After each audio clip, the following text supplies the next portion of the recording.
Shalom, shalom. Aujourd'hui, c'est la journée que l'Éternel a faite.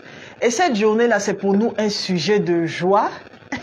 Malgré les défaites dans les matchs, malgré tout ce qui se passe autour de nous, je crois que Dieu est avec nous et que, puisque la coupe doit partir chez une seule personne, que le meilleur gagne. Donc, je souhaite que tous, autant que vous êtes, ne vous stressez pas trop. Ok, vraiment ne vous stressez pas trop parce que il y a beaucoup de personnes qui sont malades à cause de cette histoire de football et tout ça. Mais je souhaite que le meilleur gagne et puis que ton pays, toi en particulier, gagne. Voilà. Donc, soyez les bienvenus. Je suis Maria-Esther Ouintou et aujourd'hui, nous sommes dans ce direct-là pour faire du bien à quelqu'un. Parce que c'est vrai que nous sommes en période de calme, mais il faut aussi qu'on pense à nous. Il faut qu'on pense à nos cœurs, il faut qu'on pense à où est-ce qu'on est afin de pouvoir mieux avancer. Ok. Donc, soyez les bienvenus. Si vous nous suivez, prenez le temps de pouvoir laisser un commentaire, de pouvoir montrer que vous êtes vivant lors de ce direct-là. Et nous allons parler aujourd'hui de l'indiscrétion dans les relations amoureuses. J'espère que nous sommes en train d'être bénis par cette série de dangers sur l'indiscrétion. Et puis, je me suis arrêtée parce que j'ai remarqué que beaucoup d'entre nous, on se fait du mal, ok? On se fait du mal à cause de notre bouche qu'on ne tient pas en bride. Mais je crois que Dieu va nous faire du bien cette année parce qu'il veut que nous puissions avancer et avancer rapidement. Merci Seigneur pour ces temps. Bénis ceux qui écoutent, fortifie-les et que quelqu'un soit guéri, quelqu'un soit édifié, que quelqu'un soit averti et puis que quelqu'un retienne quelque chose qui viennent de toi, qui va l'emmener à une autre dimension. J'espère que vous m'entendez tous et que le micro est bon. Donc moi, je continue tout simplement. Ok. Donc, c'est quoi l'indiscrétion? J'ai pu noter ici que l'indiscrétion, c'est le fait de révéler ce qui doit être tenu secret. Quand quelque chose doit être gardé, c'est un problème quand on parle de ça. Ok. Et c'est de ça dont on veut parler aujourd'hui. Donc, quand nous sommes dans une relation, quand la relation commence, ok, dans les débuts d'une relation, il y a beaucoup de choses à faire asseoir comme une base. Je demandais au Seigneur, mais à quel moment une relation commence? Est-ce que c'est quand deux personnes couchent ensemble? Est-ce que c'est quoi en fait? Je demandais tout ça à Dieu. Merci à toutes les personnes qui nous suivent. Je vous vois, BioAfrique, Rachel et toutes ces personnes-là, que Dieu vous bénisse. Et le Seigneur m'a tout simplement fait comprendre que quand une relation commence, c'est quand deux personnes se déclarent leur flamme. Quand vous vous dites que vous vous aimez, c'est dans ce moment-là que la relation commence. Donc, parce que c'est quelque chose qui est en train de naître. Ok, il faut une certaine discrétion parce qu'il y a certaines bases qu'il faut asseoir. Et je veux un peu mentionner les bases qu'il faut asseoir. Il faut chercher à connaître un peu plus l'autre, d'accord? Son caractère, ses tempéraments. Certains d'entre vous n'avez jamais entendu parler de tempérament. Je vous dis que le fait que vous vous déclarez la flamme l'un l'autre n'est pas suffisant. Ok, donc il faut connaître son tempérament, il faut connaître son caractère, il faut connaître ses expressions d'amour, ok? Excusez-moi, vraiment excusez-moi. Il faut connaître également ses défauts, il faut connaître ses qualités. Voilà. Donc, on a été coupé un tout petit peu, mais nous sommes en train de reprendre, ok? J'espère que vous me suivez toujours. Donc, je disais que quand une relation commence, lorsqu'une relation commence, parce que c'est dans ses débuts, il faut une certaine discrétion, il faut se taire. Malgré le fait qu'on apprécie la personne qui est venue vers nous, malgré le fait qu'on soit content de ce qui se passe dans notre vie, il faut qu'on apprenne à se taire. Et je vais donner aussi quelques exemples, ok? Par exemple, il faut connaître son langage d'amour, il faut connaître son caractère, comme ce que j'ai dit. Il faut connaître son tempérament, bien ses tempéraments. Il faut aussi connaître ses défauts, son parcours.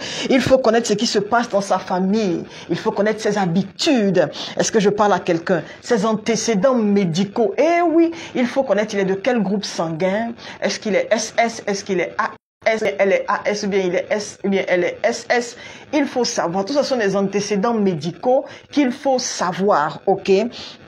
Il faut connaître son facteur Rhésus également. Il faut aussi connaître s'il est diabétique, ou bien il faut connaître il ou bien elle, ok? Si il ou elle est diabétique ou pas. Et puis aussi, un point qui est très important, il faut connaître la sérologie de la personne. Est-ce que la personne est séropositive ou pas? Parce que l'état de santé, la plupart du temps, n'est pas écrit sur le front.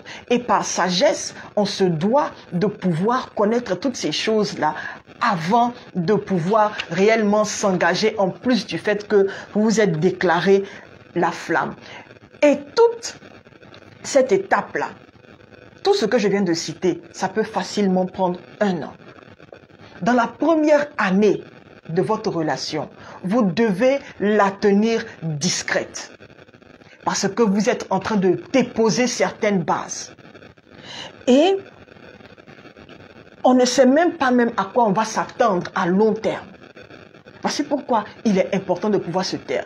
Est-ce que la personne que j'ai rencontrée aujourd'hui, pour qui mon cœur bat tant et que je n'arrive pas à bien manger, est-ce que pour cette personne, est-ce que je vais supporter son caractère à long terme? Il y a aussi ça. C'est la raison pour laquelle il faut se taire. Et l'une des raisons également pourquoi il faut se taire, c'est parce qu'on ne connaît pas tous les défauts de la personne. Ok? On n'a pas encore traversé certaines eaux. On n'a pas encore traversé certaines difficultés. Et on ne connaît même pas la pensée et la volonté de Dieu par rapport à cette relation-là. Voici pourquoi il est sage de tenir secret ce que vous avez commencé à bâtir. Tu ne sais pas encore ce que Dieu dit. Ce n'est pas la peine de crier sur tous les toits. L'une des choses malheureuses que j'ai remarquées, c'est que on est pressé, on dit à tout le monde qu'on est avec telle personne en début, hein, on s'affiche, on est complice, on le montre aux gens, et puis après 1 an, 2 ans, quand ça ne va pas, on ne peut plus dire que ça ne va pas. Donc on force, on continue, malgré le fait qu'on n'est plus heureux, malgré le fait qu'on n'est plus convaincu, et on rentre dans quelque chose, parce que maintenant tout le monde autour a dit, oh, vous formez un beau couple, vous êtes bien ensemble, oh, vous vous entendez bien, et patati patata. Mais avec le temps, tu te rends compte que tu n'es plus convaincu. Voici pourquoi on doit apprendre à pouvoir se connaître un peu plus. On doit laisser le temps passer avant de rentrer, avant de pouvoir déclarer ce qui se passe dans le secret entre vous. Est-ce que vous me comprenez? Bon, donc, qu'est-ce qui se passe comme danger quand nous ouvrons notre bouche? Ce qui se passe, c'est que quand on ouvre la bouche et qu'on parle de ce qui doit être tenu secret, on expose cette relation-là à être attaquée spirituellement. Ah, ouais. On expose cette relation-là à être attaquée. C'est en cela que le doute est jeté dans notre cœur. Parce qu'on a exposé ça tôt. Et tout ce qui est en train de naître, quand on expose à certaines attaques, ne tient pas. Beaucoup de relations divines ont été avortées comme ça. Beaucoup de personnes se sont vues marier la personne qui est dans le plan B, dans le plan C de Dieu pour lui, bien pour elle, à cause de ce que la plupart du temps, on a été indiscret. Et il y a beaucoup de douleur quand on fait certaines erreurs. Une petite erreur, côté sentiment, ça peut te prendre des années de douleur, des années de regret. Ça peut te briser à l'intérieur de toi-même, à tel enseigne où, quand on va parler de relations, quand tu seras amer, dans ce sens-là que beaucoup de personnes deviennent homosexuelles. Parce que non, moi les hommes là, je ne veux plus en parler. Je ne veux même plus entendre parler. Oh, moi les femmes là, non, c'est pas la peine. C'est parce qu'il y a eu beaucoup de blessures. Et les blessures émotionnelles, pour qu'elles guérissent, il faut la grâce de Dieu et beaucoup de travail. Beaucoup de travail. Et c'est ce que nous voulons éviter. Nous nous exposons à des attaques inutiles. quand nous ouvrons notre bouche et que nous sommes indiscrets. Est-ce que je me fais comprendre? Je me rappelle un peu de ce... Bon, d'accord, avant que je n'arrive là-bas, j'explique un peu ça. Quand Dieu te parle de quelqu'un, ou bien quand tu reçois un songe, ne disons pas Dieu d'abord. Quand tu reçois un songe et que tu vois dans ce songe-là que telle personne est un potentiel partenaire pour toi, ou bien une potentielle partenaire pour toi, s'il te plaît, tais-toi. Et ne cours pas raconter à tout le monde, voici le songe que j'ai eu. Est-ce que je me fais comprendre? Même si ça boue en toi, même si tu aimes ce que tu as vu, bien-aimé, tais-toi. Tu sais pourquoi? Parce que les songes sont soit divins, soit sataniques. Ils viennent soit de la chair ou bien soit de nos désirs. Et parce que tu n'as pas encore discerné pour voir exactement ça vient d'où ce songe-là, il est sage que tu puisses te taire. J'ai vu beaucoup de situations où les hommes ont vu que telle sœur, ok, elle est une potentielle épouse pour eux dans leur songe par une, je ne sais pas comment, qu'est-ce qu'ils ont vu en réalité. Quand ils se réveillent comme ça, là, ils arrivent chez la sœur. Oh, la sœur, je priais et puis Dieu m'a révélé en songe que c'est toi qui es la femme de ma vie. Et la femme là, elle ne te connaît même pas bien. 1. 2, quand elle te regarde là, il n'y a même pas de gloire sur toi. 3, quand toi-même tu regardes ta chaussure là, ça ne peut même pas même aider à acheter une robe de mariée. Et puis tu viens dans tout ton zèle, tu viens et puis tu lui dis ça. Bien aimé, il y a de fortes chances qu'elle te repousse. Il y a de fortes chances qu'elle dise, même si c'est elle, et je vais vous donner un exemple, même si c'est elle peut facilement te repousser. Pourquoi? Parce que tu as manqué de sagesse. Parce que tu as manqué de patience. Et ça, c'est très dangereux quand nous nous comportons comme ça. Je me rappelle ce frère-là qui avait fait un songe. Et puis Dieu lui avait dit que c'était telle personne qui était sa femme. Et il va chez la sœur. Il lui dit, la sœur qui regarde le frère du haut en bas. Et puis qui dit, toi comme ça là. Même si un ange descend pour venir me parler de toi. Il y a de fortes chances, je ne vais même pas t'accepter. Le frère a été blessé. Il a été blessé parce que quand tu reçois une révélation, il n'est pas sage de pouvoir courir pour aller dire d'abord à la personne concernée. Prie par rapport à ça. Deuxième chose, laisse d'abord le temps pour voir, est-ce que cette personne-là, je connais bien son caractère. Est-ce que je peux, comment on appelle ça, communiquer avec elle? Est-ce qu'il y a beaucoup de questions qu'il faut poser? Il y a beaucoup de choses qu'il faut observer. Ok, il y a beaucoup de choses qu'il faut observer, excusez-moi, avant de pouvoir même parler à la personne. Et ce frère-là, il s'est tout simplement jeté dans la gueule du loup avec cette sœur-là. Et la sœur l'a bien chassé. Et c'est la faute de qui? C'est la faute du monsieur. C'est la faute du monsieur. Et je viens nous dire aujourd'hui que quel que soit ce que nous traversons, nous devons prendre le temps de pouvoir d'abord laisser la patience jouer. Laisser Dieu travailler sur le cœur de cette personne-là. Et avec le temps, peut-être que c'était la personne, mais il n'a même pas laissé les années passer. Parce que ça l'intéressait, il a couru et il est parti dire à la sœur. Il s'est marié.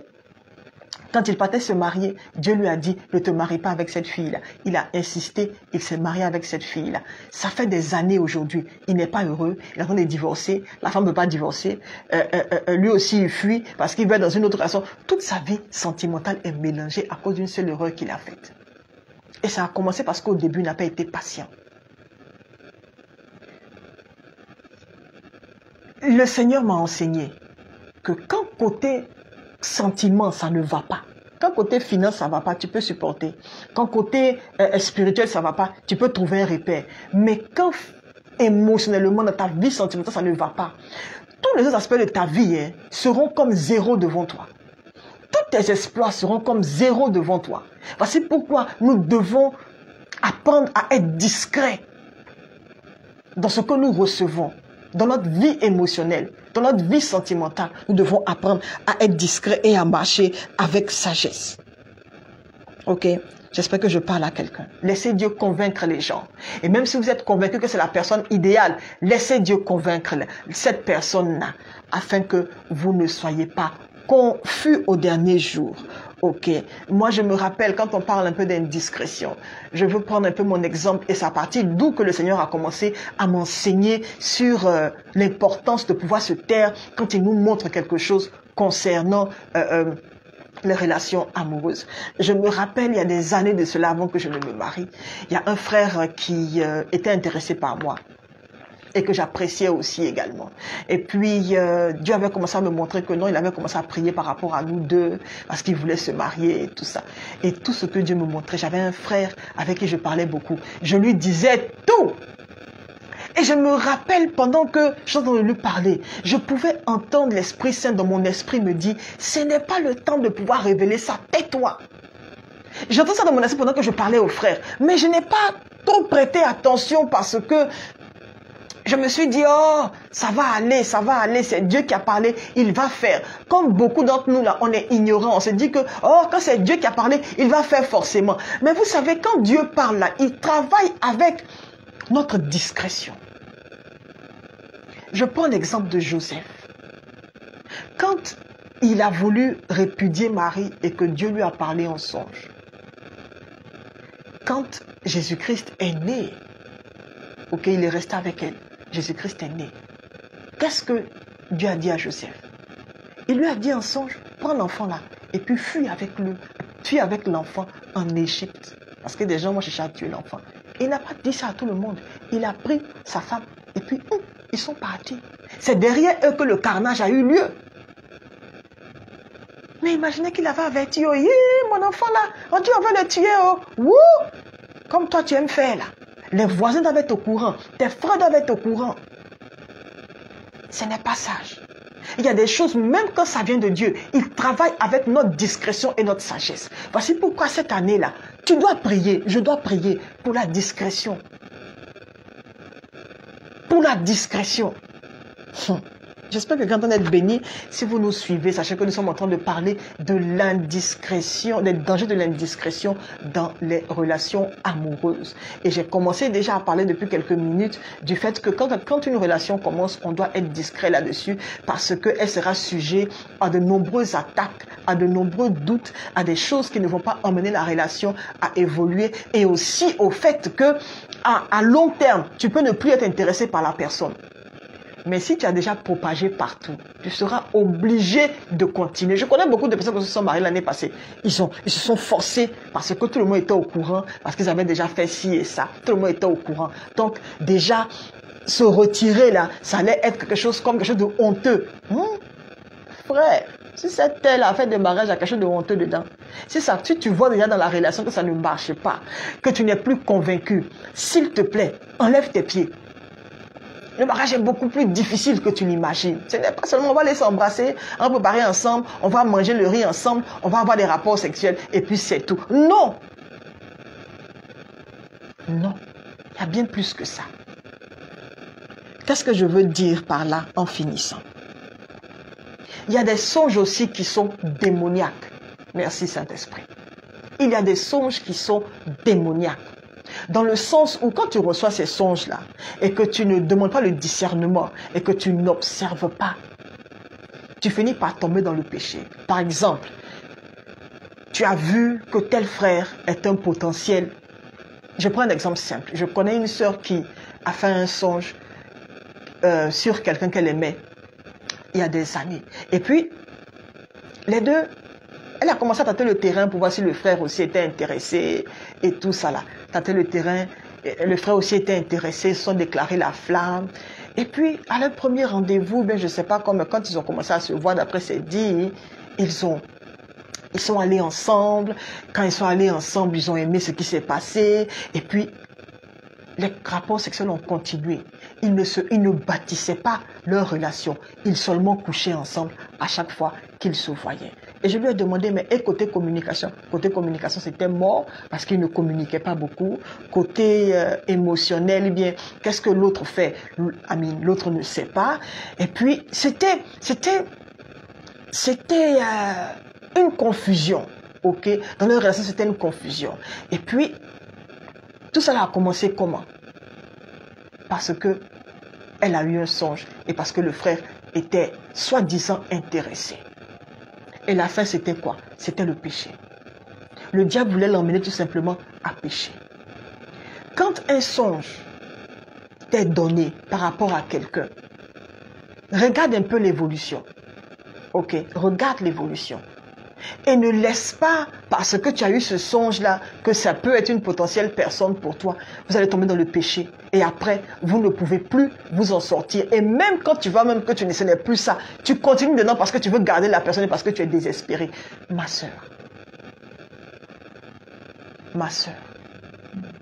mon frère, permets que je puisse te dire ceci dans les conseils alors que je suis en train de finir.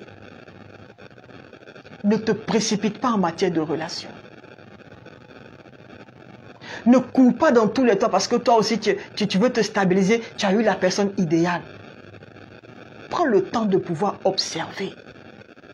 Prends le temps de pouvoir chercher la volonté de Dieu par rapport à vous deux. Prends le temps de pouvoir laisser les mois passer. Laisse de longs mois passer avant de pouvoir t'engager tout en observant. Tout en observant les choses, son caractère. Est-ce que lui, là, je peux vivre avec lui? Parce que le tout, ce n'est pas seulement d'avoir la bague au doigt, mais c'est une vie. Est-ce que tu connais bien la personne, là? Il y a toutes ces choses-là qu'il faut voir. Est-ce que je suis là? Le temps est le meilleur conseiller. En plus d'être discret, tais-toi et sois patient. Sois patient. J'ai remarqué que quand deux personnes disent qu'elles s'étudient, c'est qu'elles couchent déjà ensemble. Ce n'est pas bon. Parce que quand vous allez rompre, tu seras beaucoup plus déprimé que si vous n'avez pas de rapports sexuels. Le sexe, c'est dangereux. Le sexe, c'est dangereux. Ok? Et puis une dernière chose. Même quand vous êtes en train de bâtir quelque chose et que les gens vous regardent, les gens vous observent, ils disent, ah mais vous là, on vous voit toujours ensemble et tout ça là. Apprends à donner des réponses évasives aux gens, aux curieux. Apprends à donner des réponses évasives. Tout ça là, c'est signe de sagesse. Évasif. Tu n'es pas obligé de donner toutes les réponses. De donner tous les détails. Moi, j'ai posé des questions à beaucoup de personnes concernant, par exemple, tu es enceinte et puis on voit ton ventre gros. Oh, tu accouches quand? Oh, dans quelques mois, très bientôt. On te dit jamais quand. Si c'est toi là, tu as dit ça en mai, je vais accoucher. Oh, c'est en juin. Oh, c'est le médecin dit le 18. Et puis tu donnes tous les détails à tout le monde. Pourquoi? Après, on dit, oh, c'est pour bientôt. Ou bien, oh, c'est pas pour maintenant. Oh, mais vous voyez beaucoup à ce frère, c'est comment?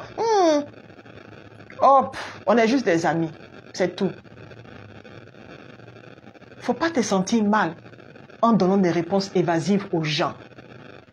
Pourquoi? Parce que tu es en train de couvrir ton bébé. Pourquoi? Parce que tu ne connais pas la volonté encore de Dieu. Pourquoi? Parce que tu veux protéger cette relation-là des attaques sataniques. Une autre chose. Si tu es dans une relation, apprends à ne pas trop considérer les songes que tu as. Base-toi sur la parole de Dieu. Le diable sait que les chrétiens aiment plus les songes que la parole de Dieu. Voici pourquoi il nous emmène des songes pour nous traumatiser et pour nous dérouter.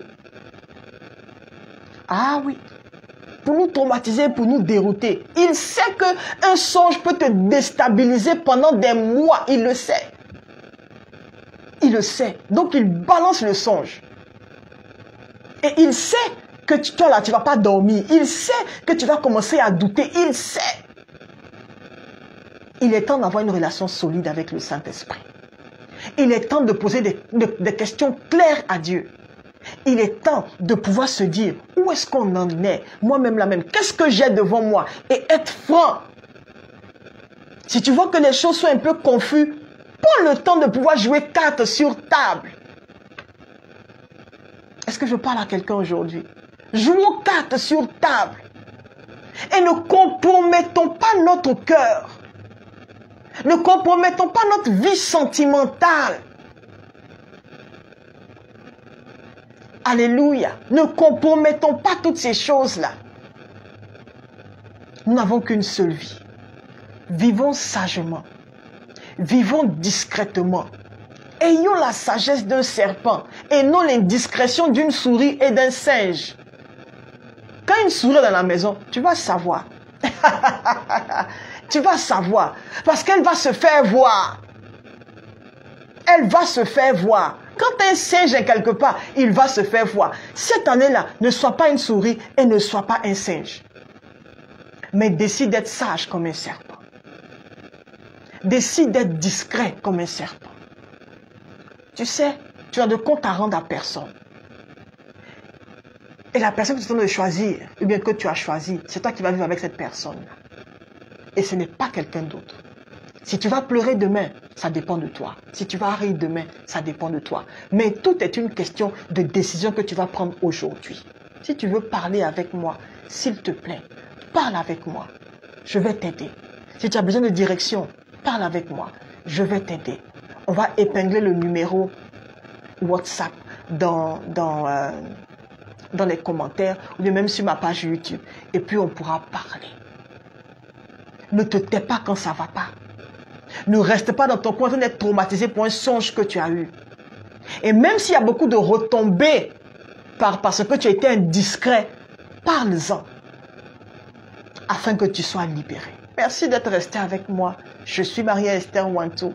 Je suis avec vous. Si vous n'avez pas encore souscrit à ma page, s'il vous plaît, faites-le.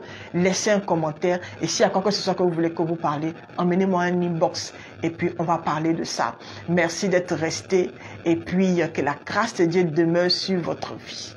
Merci, que Dieu vous garde, qu'il vous bénisse et qu'il continue ce qu'il a commencé dans votre vie. Si vous n'avez pas encore accepté Jésus alors que vous m'écoutez, j'aimerais que vous fassiez cette prière-là avec moi. Jésus-Christ peut vous donner la sagesse et il veut vous donner la sagesse. Et non seulement ça, mais il veut également que vous soyez au ciel avec lui. Priez avec moi. Répétez tout simplement, Père éternel, je te dis merci pour ma vie. Pardonne-moi mes péchés. Purifie-moi. Lave-moi de toutes mes souillures. J'ouvre mon cœur à ton Fils Jésus. Transforme-moi. Et je l'accepte aujourd'hui comme mon Seigneur et mon Sauveur personnel. Seigneur Jésus, viens dans ma vie. Donne-moi la sagesse. Guide-moi. Et en toute chose, que ta sagesse soit mon partage. Que ton Esprit Saint soit mon partage. Merci, j'ai prié en ton nom. Amen. Que Dieu vous bénisse. Merci pour votre temps et partagez le message. Bye.